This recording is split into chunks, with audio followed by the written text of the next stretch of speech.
Estimados alumnos, estimadas alumnas, buenas noches. Vamos a empezar la clase el día de hoy, el tema número 3, la clase número 3 de este curso. Y la idea es de que, así como vamos a estudiar lo que es la interpretación, la doctrina, el precedente vinculante, es necesario entender cómo es la interpretación y argumentación jurídica de manera muy breve en esta clase, porque obviamente para entender y un poco profundizar sobre la interpretación y argumentación jurídica hay cursos, hay inclusive una maestría en argumentación jurídica y obviamente eso no nos da el tiempo. Vamos a tratar de hacer el día de hoy bastante específicos en dar conceptos importantes, conceptos claves de lo que es la interpretación y la argumentación jurídica, sobre todo en un Estado constitucional de derecho que ya hemos trabajado y hemos explicado que nos encontramos el día de hoy. Y habiendo hecho eso, vamos luego a pasar a unas preguntas para generar el debate y además para evaluar cómo estamos en la conceptualización y retención de estos conceptos y además cómo nosotros lo podemos ir interiorizando en nuestra labor diaria dentro de la institución que es el Congreso de la República.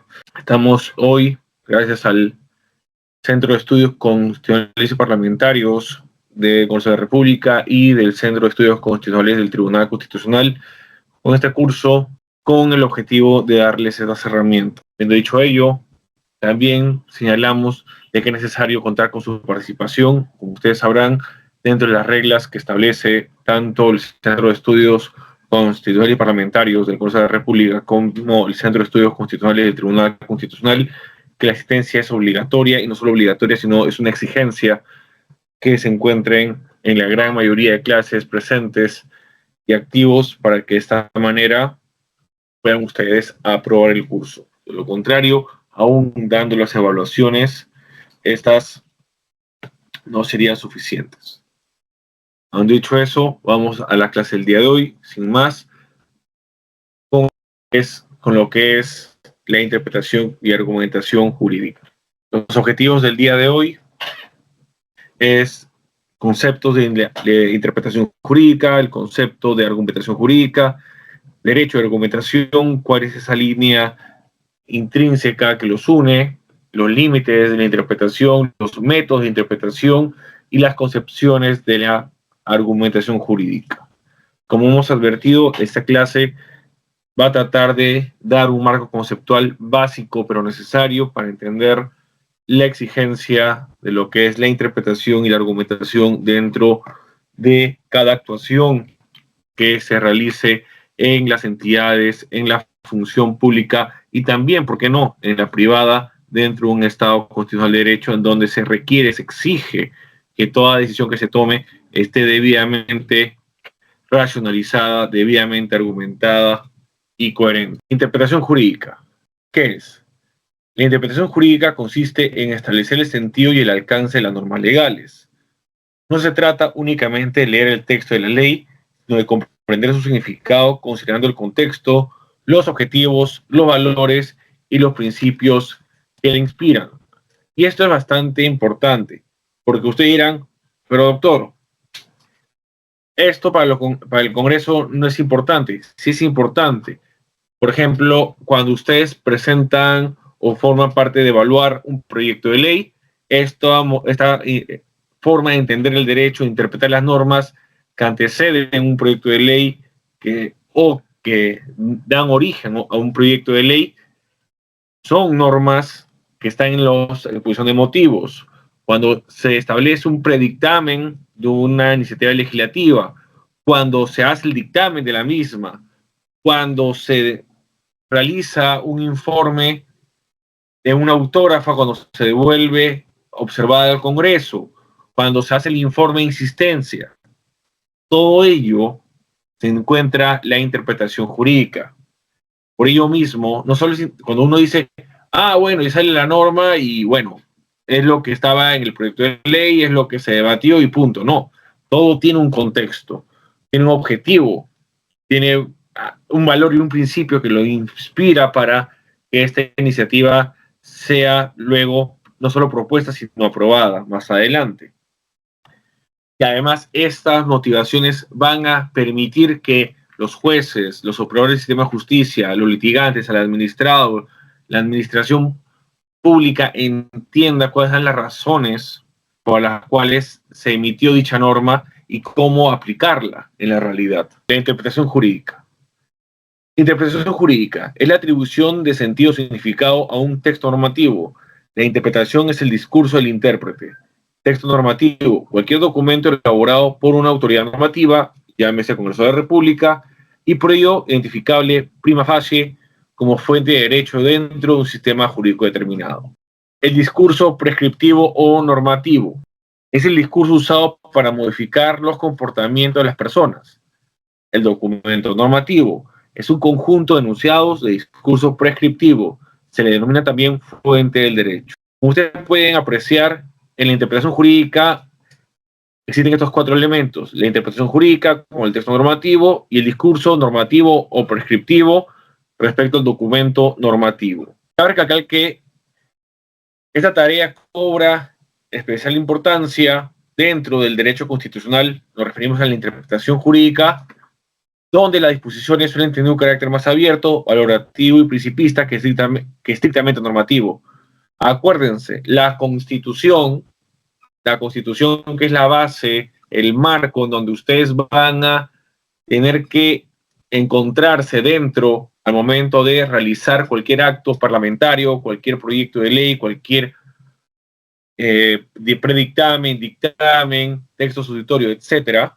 La Constitución es una norma abierta, una norma abstracta, tiene principios y valores que no están determinados y que ustedes tienen que, a través de la interpretación, entender cuál es el contenido de estas disposiciones que están en la Constitución, que son disposiciones abiertas y generales, abstractas, en la mayor cantidad de disposiciones. Y es que desde el enfoque de la teoría del derecho se reconocen dos tipos principales de interpretación: la interpretación literal o declarativa, que se centra en el significado gramatical de las palabras utilizadas por el legislador, y la interpretación sistemática o integradora, que expresa el texto legal en conexión con el resto del ordenamiento jurídico, los principios constitucionales y los fines de la norma. Interpretación de los jueces constitucionales. En el caso de los jueces constitucionales, la interpretación desempeña un papel fundamental, ya que frecuentemente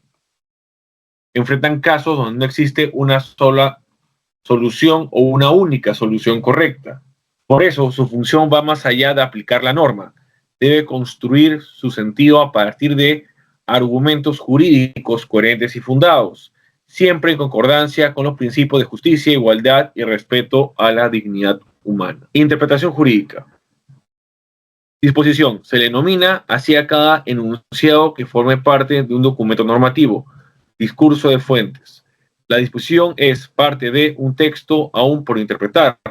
El enunciado que constituye el objeto de la interpretación versus la norma, que es cada enunciado que considera el sentido o significado atribuido por alguien a una disposición, enunciado del discurso de los juristas e intérpretes. La norma es parte de un texto interpretado, el enunciado que constituye el producto o resultado de la interpretación. Existen disposiciones y normas sin disposiciones. A ver, creo que hay un micro abierto, por favor, apáguenlo. Tenemos Demi López, por favor, apague su micrófono, muchas gracias. Como señalaba, existen disposiciones sin normas y normas sin disposiciones. Interpretar ya no es conocer, sino producir normas jurídicas. Y esto es muy importante, como lo había mencionado al inicio de este curso. En el Estado legal de derecho o Estado de derecho clásico existía el juez boca de la ley, el juez que solo aplicaba la ley, que no interpretaba, que no producía normas a través de la interpretación. En un Estado constitucional de derecho, el juez es un juez intérprete. Y no solo los jueces constitucionales que ven causas constitucionales, sino todos los jueces. Los jueces que ven temas civiles, penales, laborales, administrativos. Todos los jueces son jueces intérpretes. ¿Y qué interpretan? La ley conforme a la Constitución. Y en el derecho, la interpretación es reformulación de los textos normativos de las fuentes. La interpretación parece constituir un fenómeno medular porque es el acto a través del cual el derecho se hace carne, toma la forma de comportamiento efectivo, autorizado o prohibido. Tradicionalmente se ha considerado que interpretar no es otra cosa que entender lo que el derecho establece para una situación concreta y determinada o para un conjunto de situaciones posibles, es decir, hacer explícito lo que está implícito en el texto legal. La interpretación, como la practican los juristas, no se trata de un puro esfuerzo intelectual que extrae una conclusión válida, la única válida de una norma, sino una confrontación vital de perspectivas e intereses que intentan imponerse unos a otros dentro de las fronteras lingüísticas de las normas. La interpretación es más una tarea de construcción que de intelección, es más el resultado de un conflicto de poderes que una deducción racional. Y esto ustedes lo pueden entender cuando si ustedes ven los noticieros de la noche, cuando hay mesas de debate, tienen enfrente a dos juristas, a dos abogados, a dos especialistas del derecho que tienen dos interpretaciones distintas de un mismo hecho, de una misma norma. Y cada uno construye su interpretación de la norma. Cada uno construye y tiene un producto interpretativo sobre una misma norma, pero un producto interpretativo diferente. Y es así como una norma, una disposición, tiene y puede tener varias interpretaciones, dependiendo del intérprete. El llamado legislador no tiene un razonamiento de coherencia perfecta, sin contradicción alguna, porque un legislador único, sino un cuerpo colegiado donde existe una pluralidad de legisladores, cada uno con sus propias intenciones. Por tanto, la ley no es la expresión de una idea única y absolutamente consistente, sino un mosaico formado por piezas diferentes y que incluso tiene vacíos. El texto legal es, finalmente, una amalgama que trata de homogeneizar intenciones discrepantes, las que inevitablemente dejan sus huellas diferenciadas.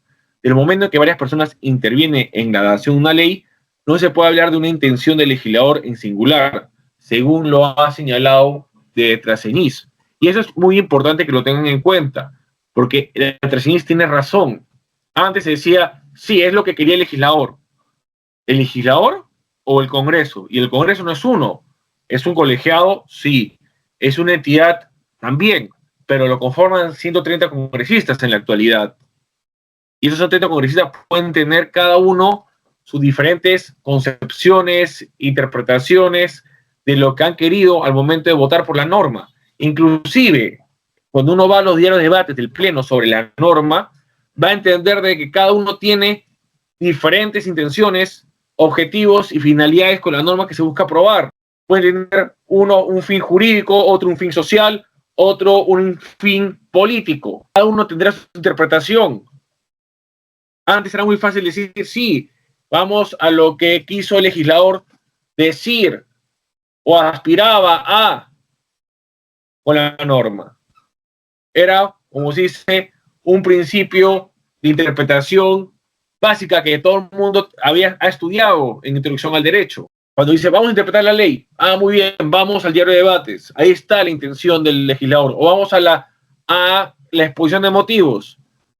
Ustedes que trabajan en el Congreso, cuando un proyecto de ley entra de una forma y no termina luego con un texto sustitutorio en el Pleno del Congreso que decía algo medianamente similar, pero que tiene bastantes diferencias. O que inclusive el proyecto de ley entra como A y termina como B. Entonces no puedes ir a decir, vamos a lo que quería el legislador y vamos al proyecto de ley. Porque el proyecto de ley, claro, entra como una versión con una exposición de motivos, con un sustento del legislador proponente, pero va a empezar a cambiar con el equipo de ciencia parlamentario, el equipo técnico de la comisión ordinaria, al momento de hacer el predictamen, en el debate dentro del pleno de la comisión ordinaria, luego al momento de emitir el informe del dictamen final, que se apruebe, en el debate, en el pleno, en donde sale el dictamen, pero termina con un texto sustitutorio tras el debate, donde va a haber muchas motivaciones, muchos argumentos.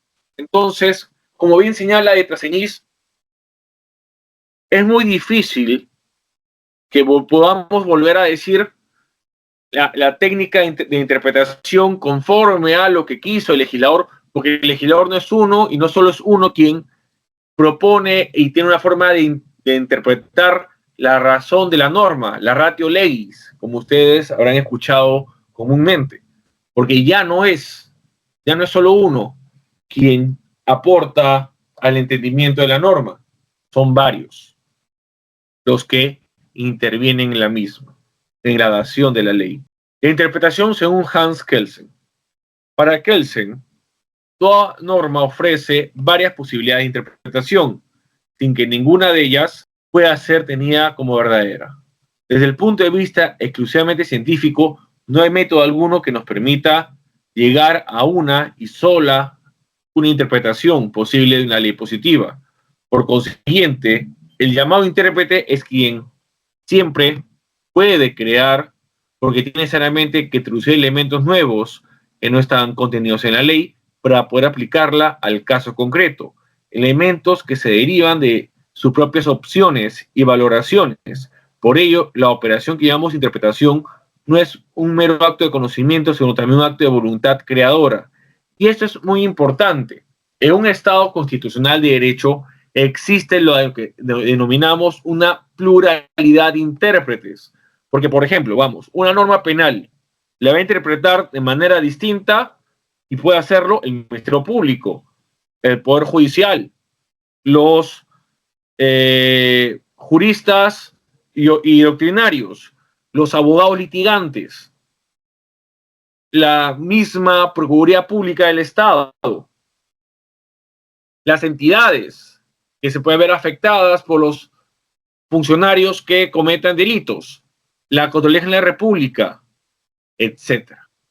Entonces, en un Estado constitucional de derecho donde tenemos una pluralidad de intérpretes, como bien señala Hans Kelsen, obligan a que en este caso tengamos a un supremo intérprete de la Constitución, que es el Tribunal Constitucional. Por eso Hans Kelsen, al momento de plantear su teoría constitucional, no solo plantea, como ya lo hemos visto, al Tribunal Constitucional, la Constitución como norma suprema, con el principio de supremacía constitucional, también establece al Tribunal Constitucional como su garante y como su máximo intérprete. Porque de una cantidad variada que cada uno puede interpretar como considere, como advierta, como quiera una norma, inclusive la Constitución, que es lo más importante, es bueno que siempre al final exista un supremo intérprete que dé por zanjada el debate, dé por zanjado la discrepancia interpretativa. Y este es el Tribunal Constitucional. Ahora bien, el enfoque constitucional en la interpretación jurídica. El Tribunal Constitucional del Perú ha establecido reiteradamente que la Constitución debe ser interpretada no como una ley común, sino como una norma con fuerza jurídica y valorativa. Por lo tanto, esto implica considerar sus fines, principios y valores al momento de interpretarla, garantizando con ello la plena vigencia de los derechos fundamentales, la consolidación del Estado democrático de derecho y la defensa de la dignidad humana. Lo mencionado, como ustedes pueden apreciar, se encuentra en el artículo primero de la Constitución Política, que establece lo siguiente: la defensa de la persona humana y el respeto a la dignidad son el fin supremo de la sociedad y del Estado. En consecuencia, interpretar jurídicamente implica más que asignar significados a las normas. Supone resolver conflictos jurídicos concretos a partir de la Constitución, utilizando métodos interpretativos, límites y argumentos que sustenten de forma legítima las decisiones judiciales. Como dice señala Fernando de Strazeñiz Granda, no existe verdad en el derecho porque no hay ningún mundo previo. El derecho no es algo que esté ahí y que hay que descubrir, sino más bien es algo por hacer, que hay que inventar dentro de los límites impuestos por el propio texto de la ley. Respecto a los métodos de interpretación jurídica, tenemos los siguientes. El método literal, que lo que busca es dirigirse al lenguaje natural o jurídico. La ratio legis, la razón de la ley, lo que justamente mencionaba Traseñiz, que ahora ya es muy difícil, que es ir a la intención del legislador al momento de dar la ley. El método sistémico, que es la comparación normativa, es decir, frente a un vacío o una laguna en la norma, yo busco normas similares de otras ramas del derecho para completar ese vacío normativo o tratar de interpretarla en base a otras normas del sistema jurídico que tratan de resolver lo mismo.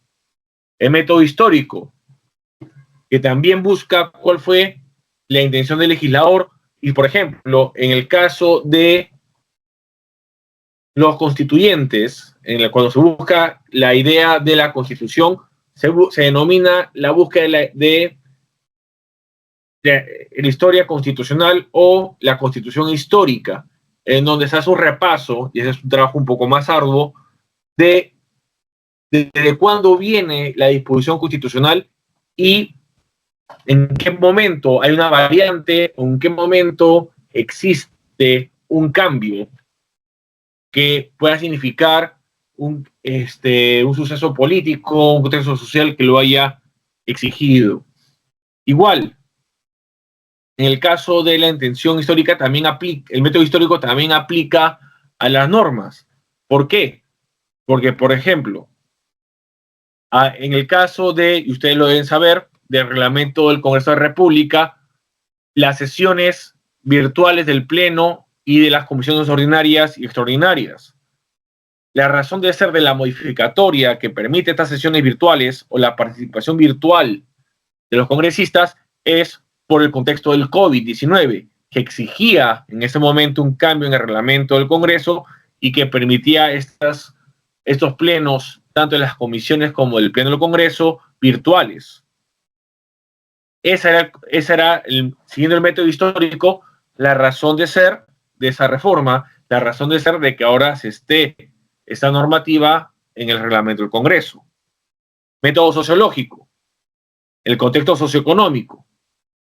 Y aquí podemos apreciar, pongamos, antes de la pandemia, volviendo a ese contexto duro en nuestro país, antes de la pandemia no se había nunca evaluado la viabilidad de sacar dinero de las AFPs. Ahora es pan del cada día en el Congreso. ¿Cuál fue el contexto socioeconómico para que, según el método sociológico que obligó a empezar a analizar y aprobar normas de retiros de dinero de las AFPs? El contexto del COVID, un contexto de crisis económica y sanitaria. Estos métodos de interpretación jurídica son métodos denominados los métodos clásicos de interpretación, que se aplican a las leyes y al resto de normas, y que son los métodos que todos nosotros hemos aprendido en su momento a aplicarlos al estudiar derecho por primera vez.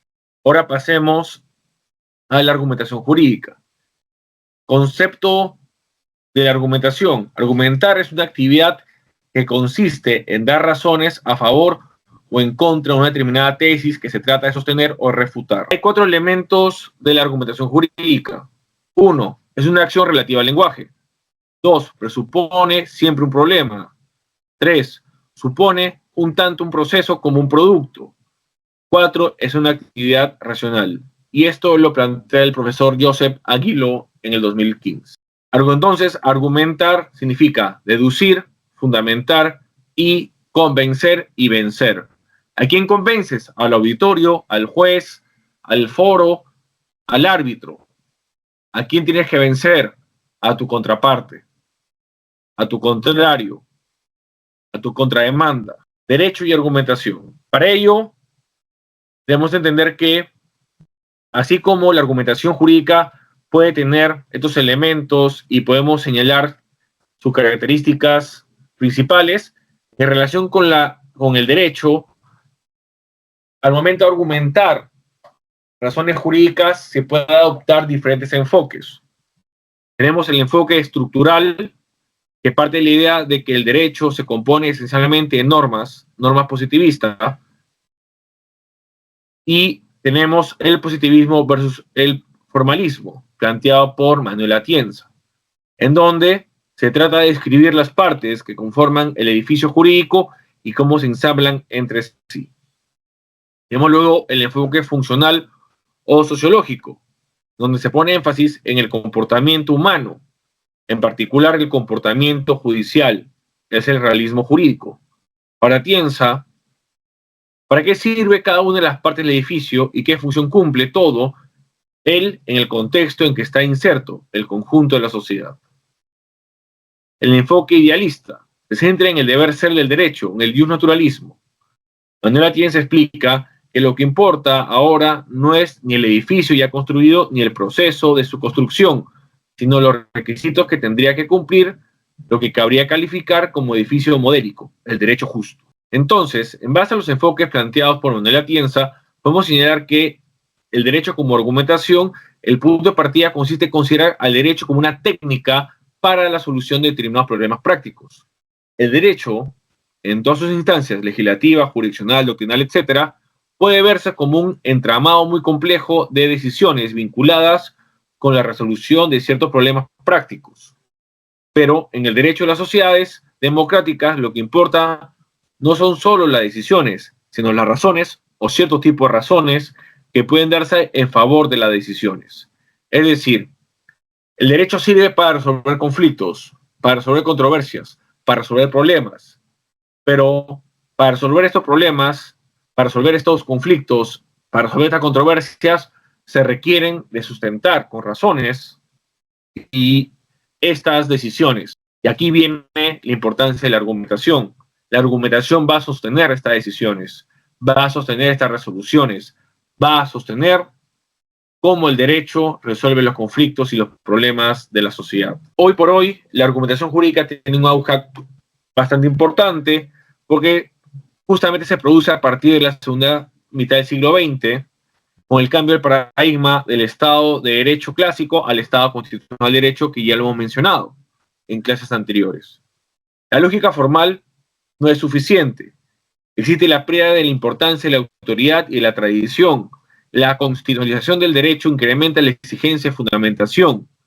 La enseñanza del derecho se torna más práctica. Y efectivamente, ya para la sociedad es importante no solo saber que hay una autoridad que toma decisiones, que hay un juez que decide, que hay un árbitro que resuelve, que hay una administración pública que toma decisiones administrativas para el ciudadano.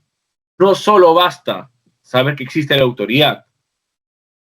Necesitamos saber cuáles son las razones, las motivaciones, el sustento del juez, del árbitro, de la administración pública respecto a decisiones que van a impactar en el día a día de las personas, en el día a día del ciudadano. Si no es lo contrario, el ciudadano va a entender que es una decisión arbitraria, que es una decisión que inclusive le genera dudas si la acata o no. Por ello es necesario que para legitimar las decisiones, las resoluciones, es justamente la argumentación, el sustento, las motivaciones que se expresan y que van a generar este orden argumentativo, coherente y lógico que va a sostener lo ya mencionado. Límites a la interpretación. Como ya se analizó anteriormente, la interpretación jurídica, especialmente en el campo constitucional, no es una labor sin restricciones ni puede ejercerse de manera discrecional. Aunque admite cierto grado de flexibilidad para responder a los cambios sociales, debe desarrollarse dentro de límites claros que aseguren la legalidad, la certeza jurídica y la efectiva tutela de los derechos fundamentales. ¿Cuáles son estos límites a la interpretación? Límites normativos o textuales. El primer límite es el propio texto de la norma. Aunque la Constitución contiene disposiciones abiertas o de formulación general, el intérprete no puede oponerse de manera frontal a su literalidad ni naturalizar su contenido explícito. En ese sentido, conforme a lo dispuesto por nuestra Constitución política, se menciona lo siguiente. Artículo 138 de la Constitución señala: la potestad de administrar justicia emana del pueblo y se ejerce por el Poder Judicial a través de sus órganos jerárquicos con arreglo a la Constitución y a las leyes. En todo proceso de existir incompatibilidad entre una norma constitucional y una norma legal, los jueces prefieren la primera. Igualmente prefieren la norma legal sobre toda otra norma de rango inferior. Entendido así que los jueces están subordinados a la Constitución y la ley, lo que impide interpretaciones contrarias en ese marco normativo. Tenemos ahora los límites sistemáticos. Aquí la interpretación debe preservar la coherencia del sistema jurídico. No es válido interpretar una norma constitucional de forma aislada o en contradicción con otras. La Constitución debe ser entendida como un todo estructurado e interrelacionado, tal como lo ha sostenido en reiterada jurisprudencia del Tribunal Constitucional. Tenemos luego los límites axiológicos o de principios. Los principios constitucionales como la dignidad humana, la igualdad y no discriminación, la libertad o proporcionalidad actúan también como barreras infranqueables para la interpretación. No es aceptable recurrir a razonamientos que contradigan o vacíen el contenido de estos principios. Así, una interpretación que justifique actos discriminatorios, por ejemplo, sería inconstitucional, incluso si se basa en normas legales subordinadas. Límites competenciales. Los jueces deben actuar dentro del marco de sus atribuciones jurisdiccionales. El Tribunal Constitucional ha recalcado que interpretar no equivale a legislar. Por ende, la función interpretativa no puede convertirse en una vía para legislar ni para invadir competencias del Poder Legislativo, conforme al principio de separación de poderes declarados en nuestra Constitución Política. Al respecto, el artículo 43 de nuestra Constitución Política señala: la República del Perú es democrática, social, independiente y soberana. El Estado es uno, indivisible. Su gobierno es unitario, representativo y descentralizado y se organiza según el principio de separación de poderes. Límites democráticos. Dado que el Poder Judicial no emana directamente del sufragio popular, su tarea interpretativa debe ejercerse con respeto a la voluntad general expresada por el legislador. Cuando se trata de derechos con un margen de configuración legal, los jueces deben evitar reemplazar al Congreso, ya que esto afectaría la legitimidad democrática del sistema constitucional. En conclusión, los límites de interpretación se dan cuando no hay libertad creativa irrestricta. Por consiguiente, no todas las interpretaciones serán correctas, aunque no existe solamente una y solo una correcta. Aun siendo varias o muchas interpretaciones válidas, habrá ciertas interpretaciones que manifiestamente no lo son porque se oponen frontalmente al texto mismo de la ley o porque no pueden ser extraídas de ella por ningún procedimiento racionalmente aceptado. El texto mismo de la norma, más allá de la intención de su autor legislador, lleva una carga de intención intrínseca textual, que no puede ser desconocida. Pasar por encima del texto sería una sobreinterpretación inaceptable. Los límites de la interpretación jurídica garantizan que el juez no actúe fuera del derecho, impiden interpretaciones arbitrarias o excesivamente creativas y resguardan el equilibrio entre el texto constitucional, la ley y los derechos fundamentales, lo cual fortalece la legitimidad del sistema y el respeto al Estado constitucional de derecho. Ahora bien, vamos a las diferentes concepciones de la argumentación jurídica. La concepción formal. La pregunta es: ¿qué se puede inferir a partir de determinadas premisas? Desde el punto de vista de la lógica deductiva, un argumento es un encadenamiento de proposiciones. Solo se verifica la validez formal de las premisas, más no su corrección. Concepción material. La pregunta es: ¿en qué se debe creer o qué se debe hacer?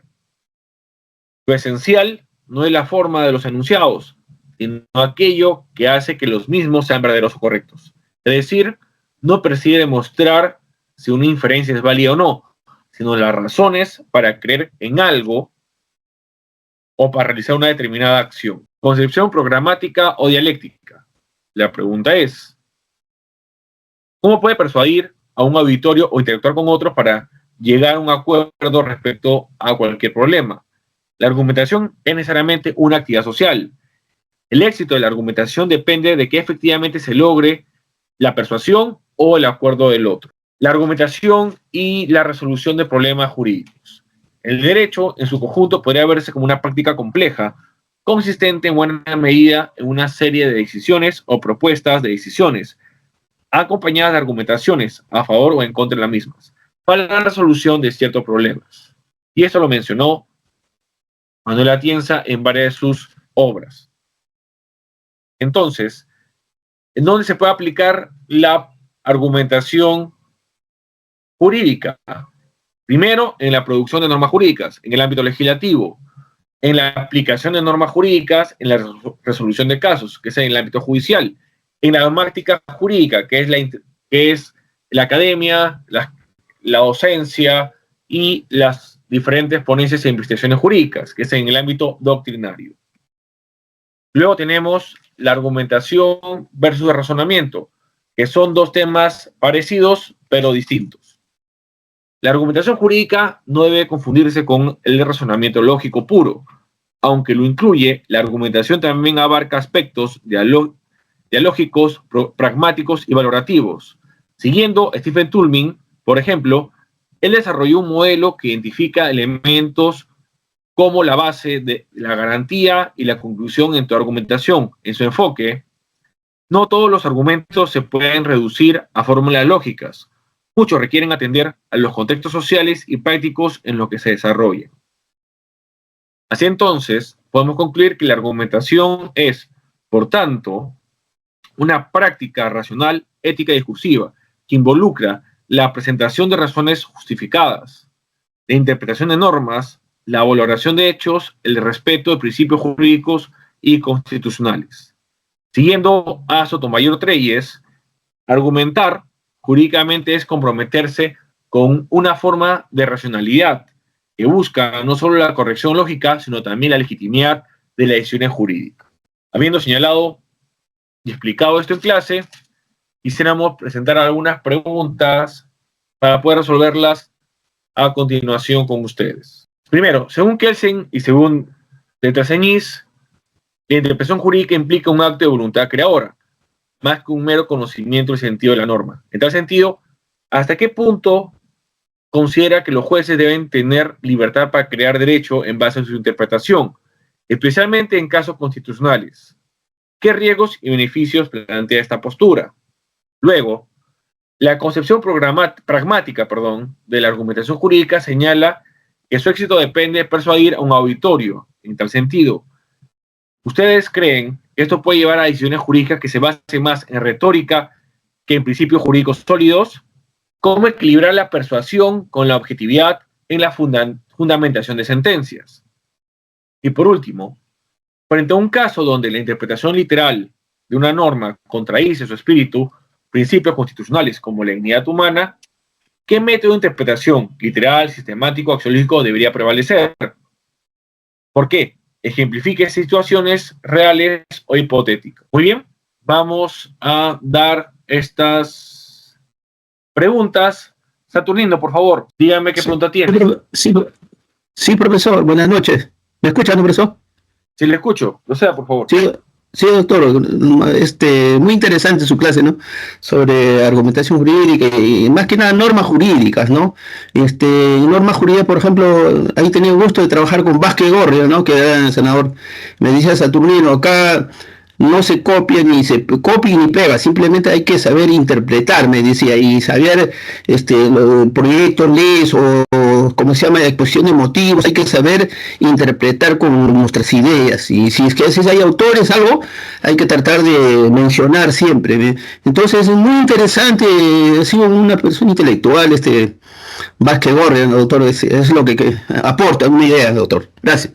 No, efectivamente, si ustedes revisan las exposiciones de motivos, lo que debería tener la mayoría es no solo tener datos fácticos que ayuden al objetivo de que busque cumplir la norma, sino también cuando uno plantea reformas legales tendría que y debería tener también opiniones de juristas, de doctrinarios que digan, oiga, esta norma está mal, tendría que reformularse, tendría que plantearse reformas que justamente coadyuven a su línea argumentativa del por qué es necesario su proyecto de ley para reformar una situación jurídica desfavorable. Y efectivamente, como decía Saturnino, el senador Vázquez en su momento, habrá dicho lo mismo, decir, oiga, tenemos que ir un poco más allá de esto lo cambio porque sí, porque es lo que yo creo, lo que yo pienso, mi propuesta de campaña, cuando en verdad todas esas propuestas, todas las iniciativas legislativas tienen que tener un sustento no solo de práctico, sino también teórico. Muchas gracias por lo alcanzado, Saturnino. Tenemos ahora a Enrique Morales. Enrique. Sí, ¿cómo está, doctor? Buenas noches. ¿Me escucha? Sí, se escucha cortado, pues sí logra entender, Enrique, por favor. Ya, doctor, sobre la primera pregunta que ha planteado ahí, que se ve en pantalla, lo que tendría que precisar es de que no, pues, o sea, el poder legislativo recae en el Congreso, en el Parlamento. El Congreso es el que crea las normas, el que legisla. Los jueces, por antonomasia o por definición, no deberían de crear normas, salvo que hablemos de otro contexto o de otro régimen, si se quiere decir, como por ejemplo sucede en Europa o en Estados Unidos, que ellos tienen el common law, ¿no? En el common law, pues ahí sí los jueces tienen una responsabilidad diferente, ¿no? Ahí pues se dice pues que el legislativo crea las normas, pero los jueces crean el derecho, ¿no? Ahí es un contexto diferente, ¿no? Entonces, eso es lo que yo podría manifestar, doctor. Gracias. Muchas gracias, Enrique. Vanessa. Sí, profesor, yo la primera pregunta también yo discrepo de nuestro anterior participante porque yo sí creo que son los jueces que deben crear derecho y no deben limitarse a ser la mera boca de la ley, más teniendo en cuenta del nivel de preparación que tiene un juez, un magistrado. Y uno se fija en la Constitución cuáles son y en la ley orgánica cuáles son los requisitos para ser magistrado, entonces o un juez pasa por varios requisitos, ¿no? Das una evaluación de conocimientos, te exigen preparación constante, entonces, y bueno, y hacemos un símil con el Parlamento y el Congreso, pues los parlamentarios representan al país, representan a la nación, pero no necesariamente tienen el mismo nivel de preparación. Entonces, si uno dice en la balanza y en el ordenamiento, ¿quiénes son los más preparados para hacer justicia? Porque entiendo, un juez no solamente es saber el derecho técnicamente, sino el juez tiene que conocerlo y verlo todo, tiene que ser un hombre culto, saber de antropología, de sociología, de literatura, entender a la sociedad. Entonces yo sí creo que debemos aspirar a que los jueces crean derecho, como en Estados Unidos sucede efectivamente, sí, porque es la forma que le vamos a dar un sentido al derecho, ¿no? A tener realmente justicia, sino quién nos va a aplicar verdaderamente la ley como corresponde, de acuerdo al ordenamiento, al sistema y al verdadero sentido que debe tener la norma. Esa es mi intervención. Muchas gracias, Vanessa. Vamos a darle, para que profundice un poco más, ustedes tenemos 3 preguntas. La idea es que todos participen, la gran mayoría, porque eso también tiene un tema de puntaje de participación en clase. Vamos a dar, son las 7:30, vamos a unos 15 minutos. Piensen bien lo que hemos dicho hoy en clase, lo que ya sus compañeros han mencionado, tanto Enrique como Vanessa y Saturnino. Y en 15 minutos volvemos. Por si acaso, revisen otra vez el PowerPoint si lo desean, está en su plataforma del curso. Revisémoslo y empecemos con el debate de las respuestas. Son 3 preguntas de lo que hemos visto hoy en clase que nos va a obligar a profundizar un poco sobre la clase que hemos tratado sobre la interpretación y la argumentación jurídica. Muy bien, volvemos en 15. Son las 7:30, un cuarto para las 8, 7:45, volvemos. Por favor, vayan entrando la mano quienes van a participar para en breve darles el micro y puedan exponer sobre las respuestas a estas 3 preguntas que hemos planteado para el debate. Hemos escuchado primigeniamente a 3 de sus compañeros, quienes también podrán, si desean, ampliar sus respuestas que han dado en su momento. En breve vamos a aperturar el micrófono. Por favor, vayan levantando las manos para ir dándole la oportunidad de participar. Como ustedes saben, esta participación en clase tiene un puntaje que se puede sumar tanto a sus evaluaciones como puntos extra, las venideras, como también al final en su promedio. Entonces, por favor, vayan levantando la mano. Toda participación es importante, sobre todo porque estas tienen incidencia directa en sus notas. En breves minutos vamos a empezar dándole la palabra a los que quieran participar. Repito, quienes ya participaron pueden volverlo a hacer. Tanto Vanessa como Enrique, como Saturnino, si quieren ampliar sus respuestas o quieren responder las otras, bienvenidos también para que lo hagan. En breve vamos a darle la palabra a cada uno de ustedes Por favor, levanten la mano. Buenas noches, ¿me escuchan? Sí, Rosa, vamos a empezar Sí. en breve. Antes está Edith, luego está Oscar y ahí vienes tú. Ah, ya, perfecto. Cualquiera de las preguntas, ¿verdad? Sí, la idea es de que, claro, si pueden responder cada una de ellas brevemente o si tienen alguna en especial, bienvenido. Ok, gracias. Muy bien, vamos a empezar por Edith. Por favor, Edith. Y luego Buenas noches. seguimos con Oscar. Y ahí sucesivamente. Buenas noches, ¿qué tal? Sí, no pude escuchar bien todas las clases porque tuve camino a casa y no No se preocupe. sé igual, pero es lo que he entendido y quizás si es que me equivoco me podría corregir, por favor. Ahí estamos. Respecto a la última pregunta donde que señala, ¿no? Frente a un caso donde la interpretación literal de una norma contradice su espíritu, entre paréntesis, principios constitucionales de la dignidad humana, ¿qué método de interpretación literal, sistemático o axiológico se debe interpretar y cuál prevalece, ¿no? Por ejemplo, me vino en la cabeza en ese momento es el caso de, por ejemplo, la Constitución señala dentro de uno de los derechos constitucionales no hay cárcel por deuda, ¿no? Eso dice la Constitución de forma literal. No obstante, si bien es cierto, el Código Penal también lo establece, pero en caso de deudas por alimento, que el Código Penal ya lo relaciona como un delito.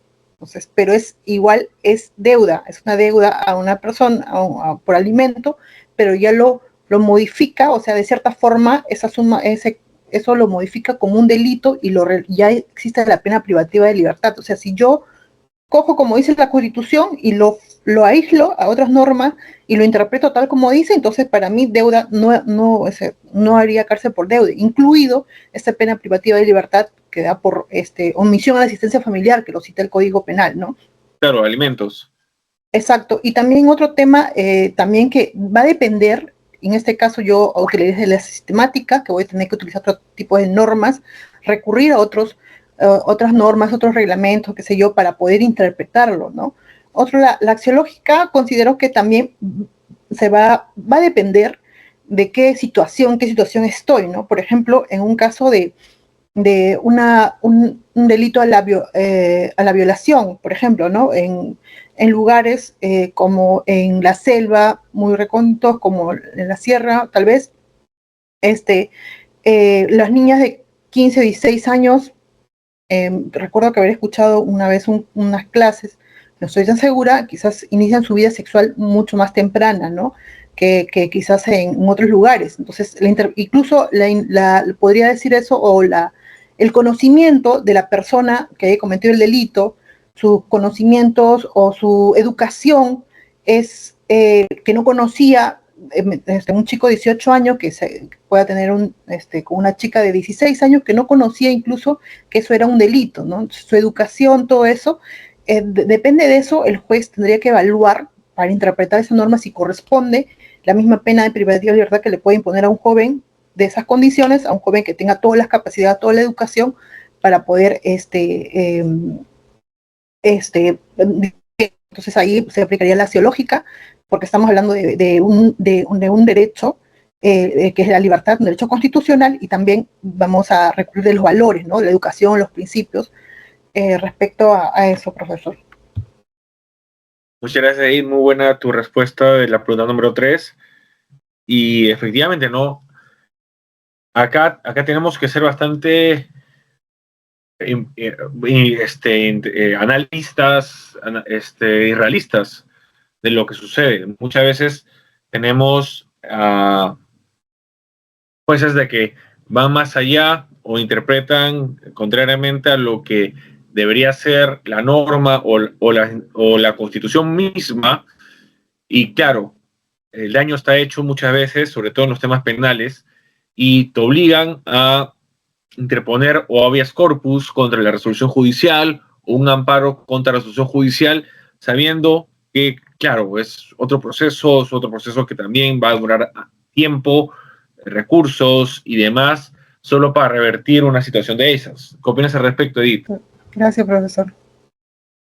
¿Qué opinas al respecto sobre eso de que obviamente nos obliga a estos errores a veces jurisdiccionales de aplicar mal la norma y todavía aplicarla en contra de principios, valores constitucionales, nos obliga luego a tener que ir por otras vías que también son válidas que son las vías El constitucionales. detalle, ¿no? profesor, es que hay pocos abogados o pocos personas que tienen conocimiento de estos derechos constitucionales, como es el habeas corpus, ¿no?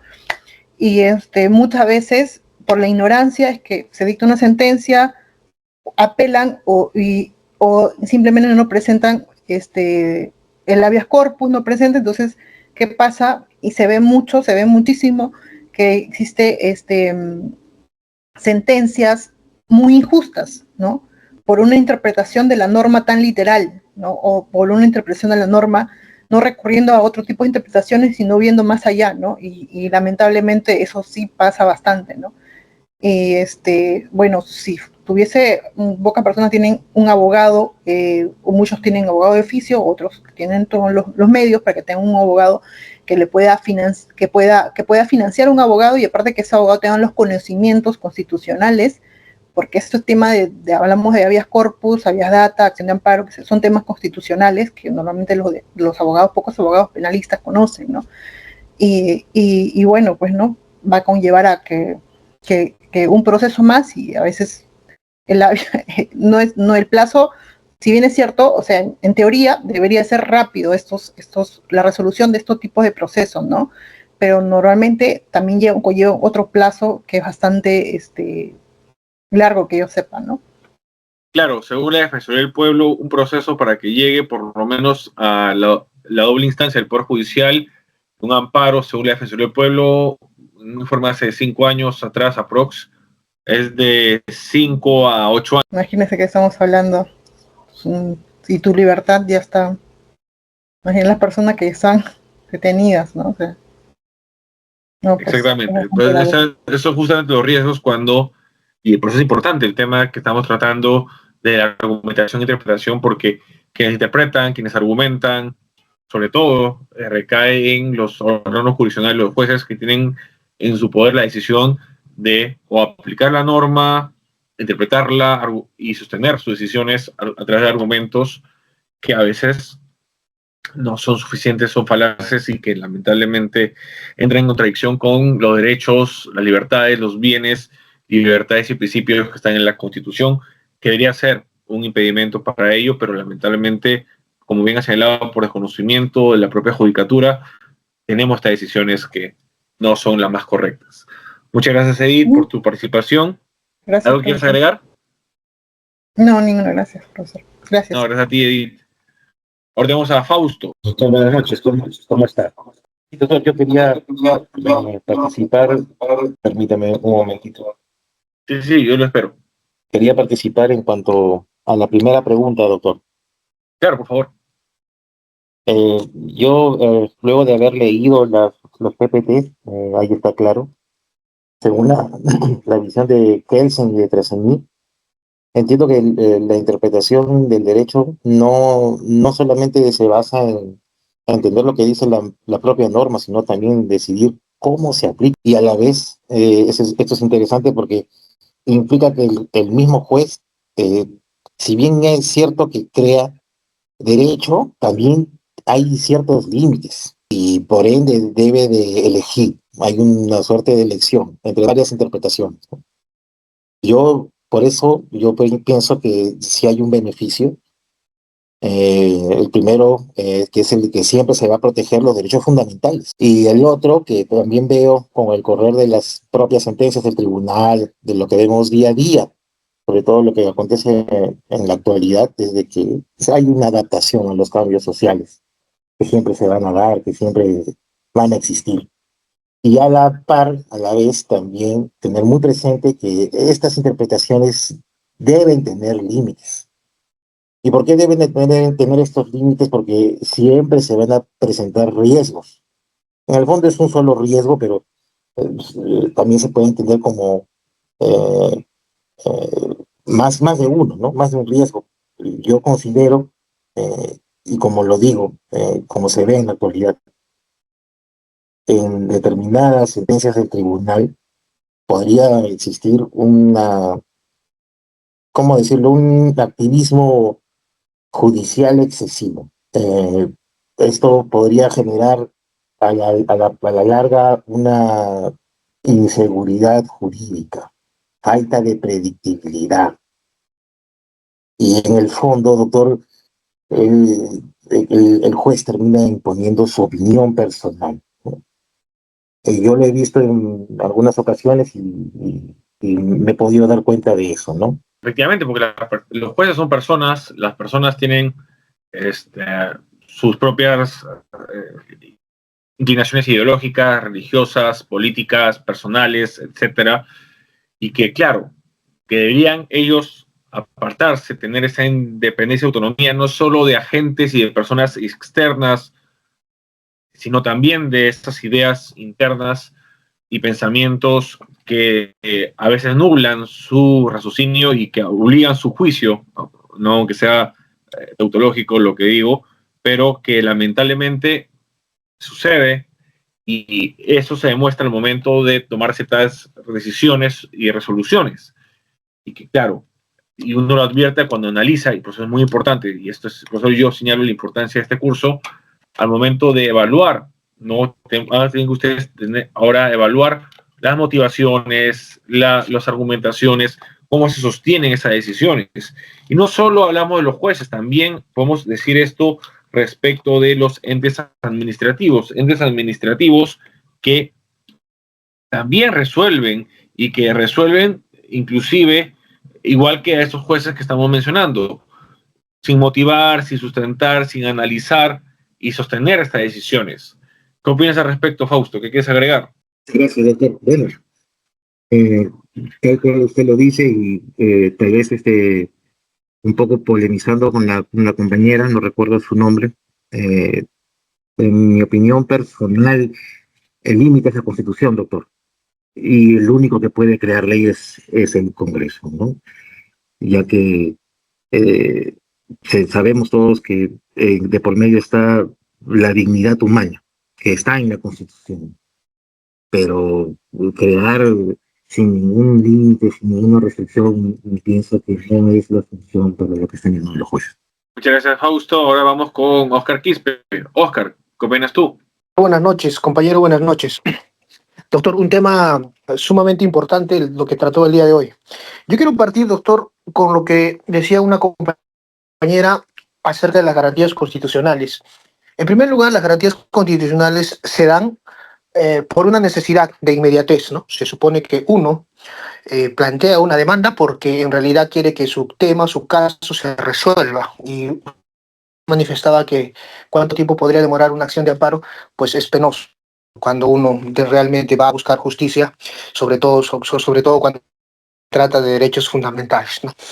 Quería partir acerca de los derechos fundamentales, lo que usted decía, si los jueces pueden tener la libertad de crear leyes. En primer lugar, doctor, todo ciudadano, todos y todas las instituciones tenemos iniciativa legislativa, podemos plantear un proyecto de ley si es que quisiéramos, si es que fuese una necesidad. El Poder Judicial, el Ministerio Público, el juez, quien está impartiendo justicia o quien representa, si es que tiene la necesidad que de repente hay una necesidad de una cierta ley en algo específico, podría plantearlo. No hay nada que lo detenga, ¿no? Que no pueda plantearlo. Sin embargo, vemos que en el Perú y también en otros países tenemos demasiadas leyes. Y tenemos leyes hasta por gusto, por todo. Es que nuestros congresistas que hacen leyes, a veces hacen leyes porque la gente lo pide. Por ejemplo, un derecho fundamental. Vemos que hay asaltos, hay violaciones, y la población pide justicia y los congresistas un poco más van a sacar leyes que van contra la Constitución, contra los derechos fundamentales, como por ejemplo la pena de muerte. Y vemos que hay leyes incluso con cadena perpetua. La pregunta es, ¿una ley es la solución a un problema? ¿Soluciona el problema de una sociedad? Yo no lo creo. Porque tenemos leyes hasta por gusto. Muchas leyes perfectas. Es más, el Poder Judicial, con la carga demasiada que tiene, no vemos en realidad si nos va a dar justicia. Si hacemos una encuesta, si nosotros creemos en el Poder Judicial, la respuesta va a ser simple: no creemos en los jueces, no creemos en la justicia. Y no es porque haya malos jueces, porque yo sé que debe de haber muy buenos jueces. El tema es que ellos deberían de respetar, primeramente, como lo dice Hans Kelsen, en la pirámide de Hans Kelsen, la Constitución, los derechos fundamentales, los 24 derechos fundamentales que tenemos en el Perú, y sobre todo los dos derechos naturales, que es el derecho a la libertad y el derecho a la vida, ¿no? Y ahí me recuerdo, pareciera que nosotros vivimos en tiempos primitivos, en la ley del talión, ojo por ojo, diente por diente, porque en realidad cuando una persona quita la vida a otra, prácticamente está vulnerando un derecho fundamental, un derecho natural. Pero nosotros, o con la sociedad o con las leyes, también le quitamos otro derecho natural, que es la libertad. Por eso digo, nada soluciona ese aspecto. Para mí la solución, doctor, en todo este aspecto está en la prevención. Más de prevenir antes que lamentar. En todo aspecto. En todo aspecto. Y yo creo que desde el presidente de la República, los tres poderes del Estado, más que sacar leyes, deben cumplir las leyes que ya existen. Deben prevenir en que no sucedan los delitos o etcétera, etcétera. Eso es lo que yo podría plantear, doctor, en primera intervención. Muchas gracias. Muchas gracias. No, y efectivamente, ¿no? Como bien ha señalado su compañero, pero eso es importante, repito, ¿no? Cuando uno, y por eso es importante este curso, cuando decimos el alcance en relación al ámbito legislativo, al momento de producir normas en los proyectos de ley, en la exposición de motivos, en los predictámenes, en los dictámenes de las comisiones ordinarias, en los textos sustitutorios que luego terminan en autógrafas, lo importante es evaluar justamente en este análisis de ver el marco normativo preexistente para luego, obviamente, evaluar. Oiga, no estoy regulando sobre lo mismo, o peor, yo tratando de dar una solución a un problema, no estoy más bien generando otro a través de la iniciativa legislativa. Y esto es muy importante porque muchas veces, y eso es algo que tienen que tener bastante en cuenta, bajo el argumento de esa disposición final que se pone usualmente en las normas que se aprueban, ¿no? Que dicen, y por si acaso, si existe una norma que entra en contradicción, una norma que esté en contra de lo dispuesto en esta norma, se deroga. Cuando en realidad lo que debería hacerse es establecer, por si acaso, el artículo tal, la norma tal, la ley tal, el decreto legislativo tal, el decreto de urgencia, el reglamento, etcétera, ¿no? Por consecuencia de la norma de rango L que se deroga o se modifica, se quedan derogados.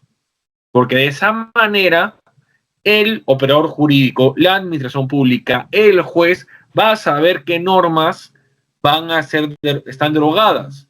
Porque si no, vamos a tener que esperar, y ustedes lo saben, que, por ejemplo, esa comisión encargada de la calidad legislativa o de la depuración normativa emita su proyecto de ley depurando las normas luego de un análisis y de el levantamiento de información de todos los sectores del Estado. O la hace encargar al SPIG, que está encargado la Dirección General del Sistema de Normativo, que está en el Ministerio de Justicia y Derechos Humanos.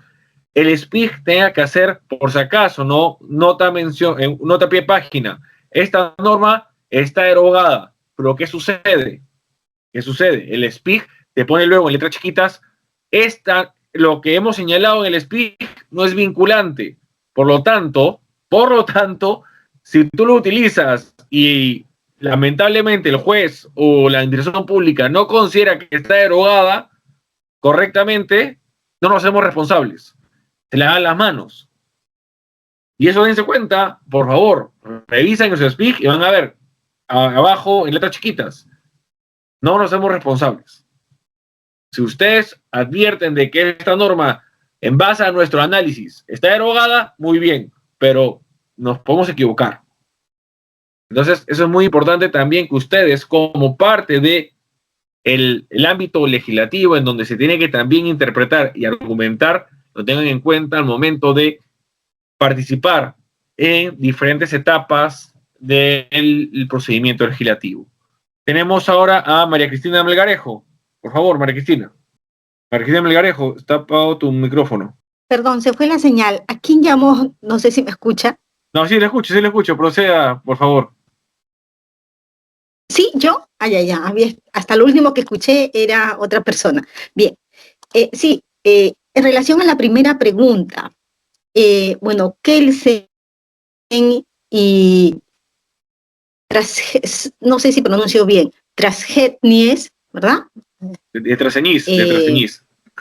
Traseñís, bueno, dan a entender pues que interpretar el derecho no es necesario, o sea, no solamente es lo que dice la norma, como dijo el segundo compañero que intervino, ¿no? Sino es también pues tomar esas decisiones dentro de ese margen de libertad que le es permitida, ¿no? Y sobre todo es reconocer pues que los jueces no son simples lectores de la ley, ¿no? Sino que su participación activa es importante en todos los casos constitucionales y todos los que ellos desarrollan, ¿no? Entonces, dicho esto, los jueces deben tener cierta libertad para crear derecho, pero solamente en situaciones necesarias y claramente establecidas por nuestro ordenamiento. Y esto desde ya, pues, donde muchas actuar, sobre todo cuando está en el marco, pues, del principio de igualdad, dignidad, justicia, donde se requiera, pues, esa interpretación por parte del juez. Asimismo, nosotros ya sabemos quiénes son los que tienen esa potestad de crear las leyes. O sea, esto ya es más que sabido, ¿no?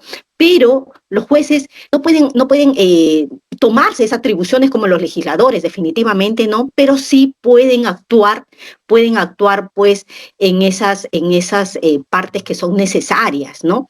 Y asimismo, su interpretación tiene que ser primero con el marco constitucional, ¿no? Con el marco constitucional, la Constitución es nuestra carta, nuestra primera norma y todos debemos regirnos a ella. Asimismo, tiene también dentro de su bagaje la jurisprudencia, que eso también es importante, ¿no? La jurisprudencia que definitivamente ayuda para poder guiar, ¿no? En casos similares, los precedentes vinculantes, ¿no? Para mantener esa coherencia, esa predictibilidad que debe tener el jugador y también en sus pronunciamientos, esa argumentación jurídica fundamental que tiene que ir pues concatenado con los medios probatorios y todo lo demás, ¿no? A fin de ¿qué? De evitar pues las arbitrariedades que suceden y que nosotros lo vemos siempre, prácticamente, efectivamente, también como señaló otro compañero, en la actualidad la ciudadanía ya no tiene o sea, el aparato de justicia ya no tiene esa credibilidad que tenía. ¿Por qué? Porque no hay límites en esa aplicación de justicia y eso definitivamente trae pues riesgos como esas decisiones arbitrarias, también la inseguridad jurídica, ¿no? Y la población definitivamente al ver todo eso no cree en nadie porque todo el aparato, todo el sistema está pues contaminado, está corrupto. Y es importante que se pueda efectuar dentro del marco de la ley para que se pueda dar pues esa protección efectiva de los derechos que necesitan todos los ciudadanos, ¿no?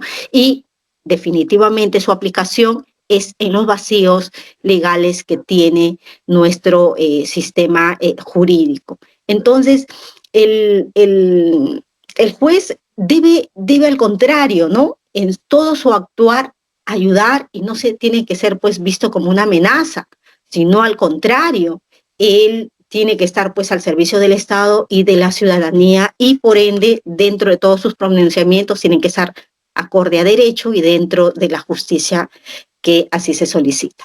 Bueno, eso es en relación a mi participación a la primera pregunta, profesor. Muchas gracias, Rosa. Ahora sí, vamos a probar nuevamente con María Melgarejo. A ver, probablemente. Ahora sí se puede escuchar su audio. A ver, pruebe. No se escucha, María Cristina. No se le está escuchando. A ver, vamos a intentar. A ver, pruebe ahora. No se le escucha. No se le escucha, ¿verdad? A ver, María Cristina, si quiere, entre y, o sea, salga y vuelve a entrar, tal vez. Y mientras tanto, pasamos con José Luis Guamán. Por favor. Sí, buenas noches, Pepe Guamán. A ver. Pepe Guamán, sí. Sí, en principio habría que diferenciar. El tema de discusión no es crear leyes, sino crear derecho. La creación de leyes, ya sabemos todo, potestad del Parlamento y en algunos casos excepcionales se delega al Poder Ejecutivo. Respecto a crear derecho, en efecto, los jueces sí pueden crear derecho. Lógicamente, tienen sus parámetros, ¿no? Respecto a la tercera pregunta, y un poco que por ahí permitiría la creación de derechos, es respecto a la interpretación, ¿no? A la pregunta, ¿qué método de interpretación debería prevalecer? Y sobre todo, por ejemplo, en el Tribunal Constitucional, si bien una interpretación literal basada expresamente en el texto legal tiene algunas limitaciones. No podría crear derecho a una interpretación literal. Una interpretación sistemática que de alguna manera tendría que revisarse, digamos, una postura considerando todo el marco o todo el conjunto ordenamiento normativo, también tiene sus limitaciones. Estamos hablando en el caso que pueda, digamos, contravenirse a algún tema constitucional. Sin embargo, el método axiológico sí es el que debería primar cuando justamente estén de por medio, por ejemplo, derechos constitucionales como la dignidad humana, puesto que en el tema axiológico requiere un mayor razonamiento, sobre todo argumentativo, ¿no? Se debe argumentar. Hay, digamos, un libro muy interesante respecto a la epistemología jurídica, ¿no? Que se recomienda que los jueces puedan utilizar justamente el método de pronto científico, pero dirigido al tema jurídico. Refiero de que el método más adecuado es el axiológico porque, por ejemplo, ¿no? Un ejemplo, ustedes sabrán, bueno, un conocido actor en la televisión, ¿no? Fue a Estados Unidos y a través de métodos in vitro logró tener un hijo y además logró tener la paternidad exclusiva, es decir, la madre quien concibió, ¿no? En el vientre, renunció a su derecho y también la donante del óvulo renunció a sus derechos. Y eso es en Estados Unidos, ¿ah? Y mediante sentencia, en Estados Unidos logra la paternidad. Sin embargo, cuando viene a Perú, ya este menor lo quiere inscribir en la RENIEC, lógicamente para obtener su DNI, documento nacional de identidad, que es básicamente un requisito para que pueda identificarse como peruano o en todo caso, de alguna manera, connacional, se le prohíbe, ¿no? Porque lógicamente no se conocía el apellido de la madre, ¿no? Esto llega al Tribunal Constitucional y fíjense, y bueno, hay una apreciación personal, el Tribunal Constitucional, sin de alguna manera ratificar esa sentencia acá en el Perú, tomó como prueba esta sentencia y en base a ello privilegió, digamos, los intereses del menor, el interés superior del niño, de tener una identidad nacional porque es padre de un peruano y por lo tanto debería ser peruano. Y mediante esta sentencia ordena a Renier su inscripción. Y fíjense, el tribunal se entiende, meritúa el derecho de pronto a, o mejor dicho, deja de lado el derecho de conocer a su madre, o sobre todo privilegiar la familia, ¿no?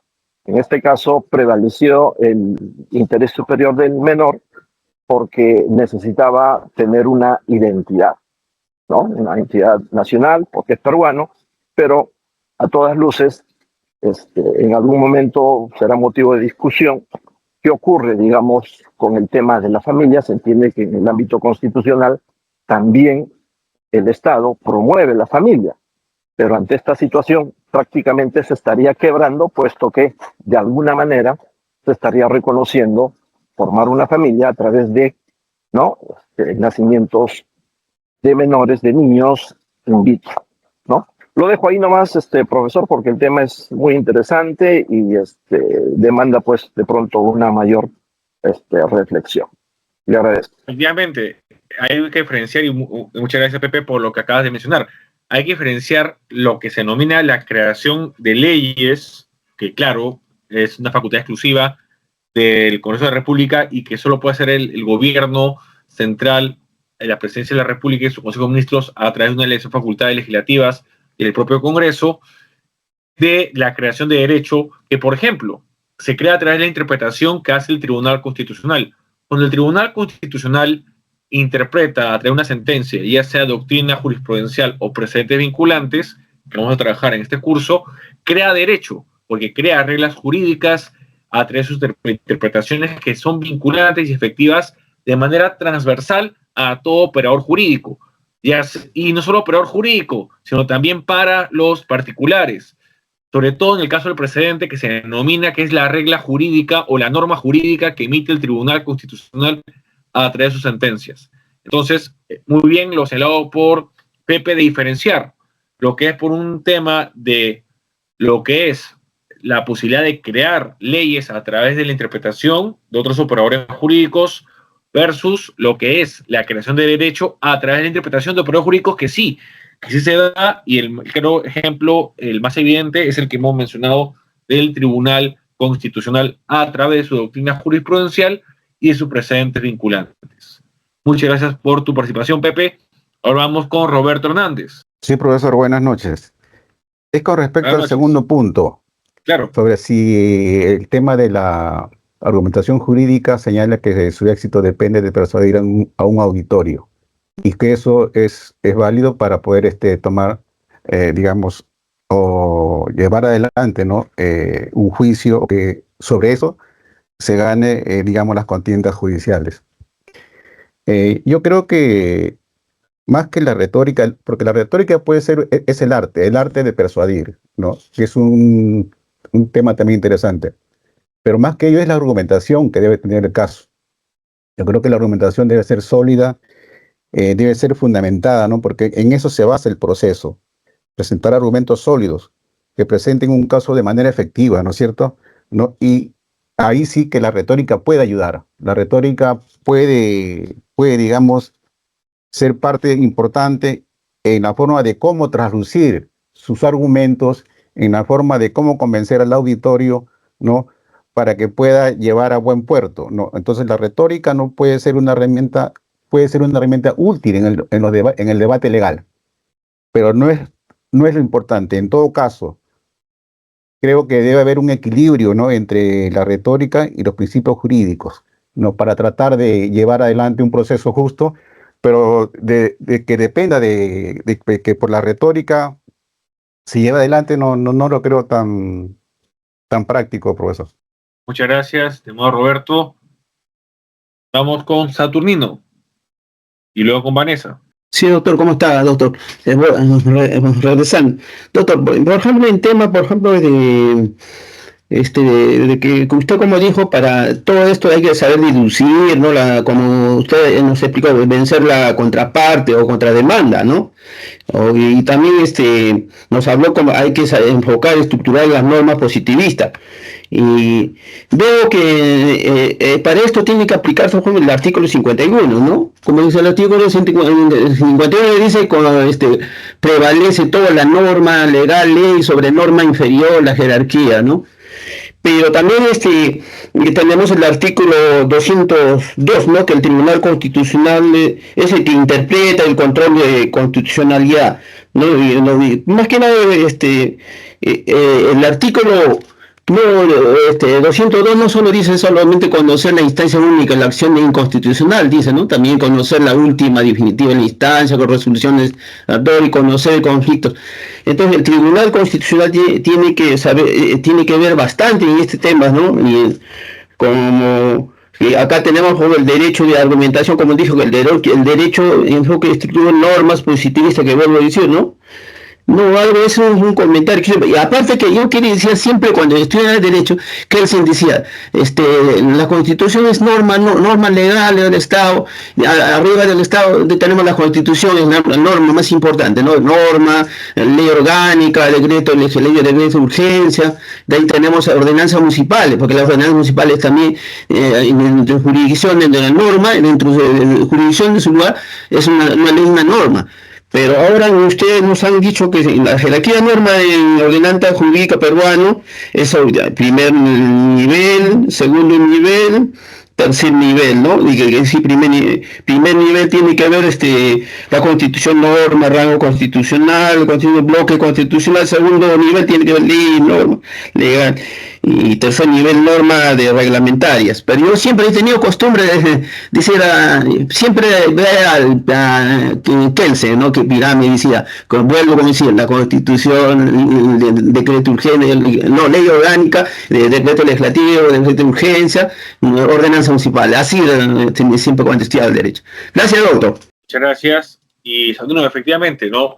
La idea es tener que toda decisión, por eso es importante, y mencionábamos a uno de tus colegas, de que si existiera decisiones judiciales que contravengan el marco constitucional, libertades, derechos, principios, valores, disposiciones, bienes constitucionales, es una sentencia que es inválida, que es inconstitucional, y claro, ahí aplica, dependiendo si es un proceso penal, el habeas corpus contra la resolución judicial penal o el amparo contra una resolución judicial en otros temas que no versen sobre la libertad de la persona que sí se versa en el proceso penal. Y claro, eso también aplica cuando uno impugna resoluciones administrativas, a través del Consejo Administrativo o otras decisiones que tienen sus propios recursos impugnatorios o inclusive si estos recursos impugnatorios no tienen un efecto, tienes la vía judicial ordinaria como la vía extraordinaria que es la justicia constitucional. Claro, como tú bien mencionas, es importante conocer esta pirámide normativa, la denominada pirámide kelseniana, que claro, Hans Kelsen en ninguna de sus tesis plantea una pirámide, sino que la denominación de pirámide ya se ha dado a través de otros intérpretes de la teoría kelseniana, para hacerlo más sencillo comprender cómo es que la Constitución se encuentra dentro de esa pirámide en la cúspide y a partir de ahí nacen todas las normas de manera descendente y desencadenan una jerarquía. Muchas gracias, Saturnino, por tu participación. Vanessa, por favor. Sí, me llamó mucho la atención, profesor, el comentario que hizo, creo que el compañero Pepe, ¿no? Y me pareció importante, ¿no? Volverle a recalcar cuando dice, y va con la tercera pregunta, ¿no? Que el caso de un conductor de televisión que tuvo a sus hijos fuera y buscaba el reconocimiento. Y creo que es importante, pues, a partir de ello, ver que los jueces no pueden ser meros aplicadores de la ley, sino que tienen que integrar el derecho y ver, por ejemplo, cuáles son las formas de vida, los nuevos tipos de familia que existen, más allá de que tengas una posición conservadora o no, pues es un derecho humano, un reconocimiento, una identidad, y Y los jueces no pueden estar ciegos, ¿no? Los jueces, por eso no pueden solamente, aplicar la ley porque está así, o por ejemplo en el caso de los apellidos, no, tienen que ir más allá. Entonces la importancia de que el juez pueda crear derecho, pueda integrar, por finalmente el ciudadano pueda tener acceso a la justicia, ¿no? Por ejemplo, también podría pensar en la interpretación sociológica que debe existir, pues sabiendo que nuestro país es pluricultural, ¿no? Entonces que además tenemos lenguas tan diversas y costumbres tan diversos, entonces eso también el juez lo tiene que valorar, o sea, qué interpretación elegir es importante, por eso entender nuestra nación, nuestra sociedad, qué tipo de sociedad tenemos, ¿no? Por ahí va mi comentario. Muchas gracias, Gracias. Vanessa. No, gracias a ti por tu participación constante. Y efectivamente, no, la idea es, claro, no todos tenemos la oportunidad, y claro, yo lo sé porque cuando me ha tocado estar en diferentes conferencias, también a varios funcionarios del sistema de justicia, de diferentes entidades que están dentro de nuestro sistema de administración de justicia, uno le va explicando el tema de el juez intérprete de la ley conforme a la Constitución, que se deja de lado el juez vocal de la ley. Claro, uno poco más lo miran como usted que está hablando, usted no conoce el deber que tenemos a la ley, el cumplimiento que tenemos de no desacatar la ley, o el prevaricato como delito. Entonces lo miran a uno como que desconoce eso o que le está tratando de engañar. Y no es ni uno ni el otro, es lo que es lo que exige y está en la Constitución propia. Por eso el control difuso está estrictamente como un poder de ver, un poder, porque es una potestad que tienen los jueces del Poder Judicial y un deber que tienen también de hacerlo de manera obligatoria, de preferir la Constitución respecto a otras normas. Lamentablemente, ellos más bien lo ven como algo que se tiene que hacer como última ratio y no como un deber que lo deben hacer de manera constante de supervisar la defensa de la Constitución a través de sus interpretaciones. El control difuso es una forma de interpretar y de cumplir con la defensa de la supremacía constitucional y esta labor interpretativa que hemos mencionado. Entonces, sí, y en caso está ustedes también para que lo que estamos trabajando en este curso pueda ser luego irradiado no solo en su labor profesional, sino también más adelante en temas académicos y en temas del día a día en otros foros, ¿no? Y que utilicen justamente lo que dice la argumentación, poder convencer y vencer estas ideas que a veces están muy arraigadas. ¿Alguien más quiere participar antes de dar las instrucciones de nuestras próximas evaluaciones? Muy bien. Si no hay más participaciones, quisiera, por favor, a través de nuestro asistente de cátedra, Walter Estrella, quien nos explica cuáles son las siguientes evaluaciones de nuestra agenda. Por favor. Esta es nuestra tercera clase, quedan unas cuantas más, pero vamos a continuar con cuál es lo que nos queda y cuáles son las evaluaciones que vienen. Por favor, Walter, proceda. Sí, doctor, buenas noches con todos. Bien, aquí estoy compartiendo mi pantalla con el cronograma de actividades y como pueden apreciar, estamos en nuestra tercera clase. El día de hoy solamente nos ha tocado las clases y nuestro siguiente trabajo grupal lo vamos a dejar recién en la próxima clase, que va a ser el día jueves 24 de julio. Va a ser esta vez realizar un ensayo grupal a partir de lo que vamos a ver en el PPT y en la clase de este jueves. Aquí incluso pueden apreciar que se trata de realizar un ensayo para que puedan analizar y sustentar en no más de 10 páginas uno de los principios de interpretación constitucional que vamos a estudiar justamente en esta clase del día jueves, ¿no? Y también la fecha de entrega va a ser hasta el próximo 4 de agosto a través de la plataforma. Es esto, las indicaciones para la siguiente clase, doctor, nuestro segundo trabajo grupal que va a ser el jueves. Pregunta, ¿se adjuntan ahí ¿Sí? bibliografías o algunas lecturas o no? Bueno, la idea es que cuando citan en el trabajo puedan poner la cita completa o utilizando la cita APA o la cita tradicional harvariana. Entonces, Si es la Harvariana, obviamente en la primera cita que nos mencionan, lo ponen a pie de página y está, lo ponen la cita completa. Si es la cita APA, hacen el citado APA en el contenido y al final ponen la bibliografía completa. No, sobre ello no preguntaba. Preguntaba si para ese tema están adjuntando algunos artículos. En la plataforma, no, en la plataforma sí, no, en la plataforma están las lecturas que estamos recomendando, pero también en el sílabus está la bibliografía que estamos adjuntando al curso, la misma que, como ustedes van a poder apreciar, tiene los links. Y con ello ustedes pueden acceder de manera directa.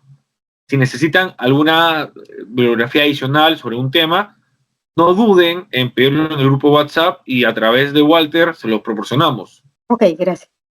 A ti. ¿Alguien más tiene otra duda? Por favor, háganla ahora para poderlos ayudar. Muy bien.